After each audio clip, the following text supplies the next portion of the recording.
Once upon a time, the wonderful country we live in, Canada, was not always as diverse and equal as you think. Back in the 1920s, Canadians viewed the female species as objects until 5 courageous Canadian women stood up for the rights for all the women across the country.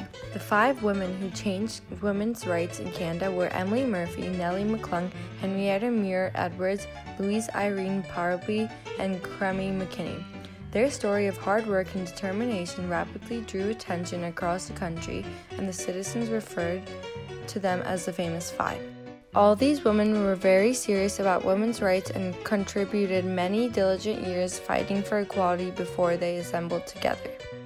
Emily Murphy quickly found the rest of the 4 women in their group when a deal-breaking unfairness occurred towards the lack of rights female Canadian citizens had.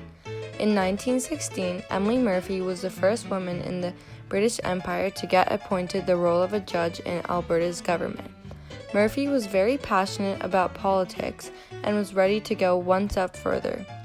The Famous Five administered Emily to be a candidate in the Canadian Senate.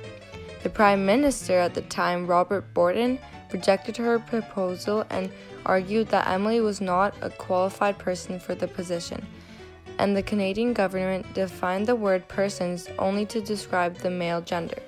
The Prime Minister's conclusion sparked up the well-known legal action Persons case, which took several years to solve.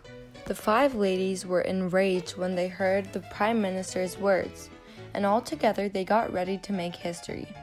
After their request for considering to appoint a female senator was shut down by the Supreme Court of Canada, they thought bigger. In 1928, the group confidently brought the issue to the highest authority in Canada at the time, which was the Privy Council in England. On October 18, 1929, Lord Sankey, the Lord Chancellor of England's Privy Council, read the Privy Council's judgment to a crowded courtroom in London. They declared that in fact women are considered persons. The Famous Five's accomplishments were historically significant as the results were huge. Women were considered persons ever since then and were allowed to be senators and politically involved.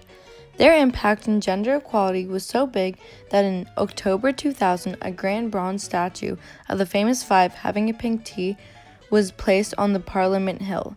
The Famous Five were all powerful and strong women who helped shape Canada to be the country it is today. Thank you for listening.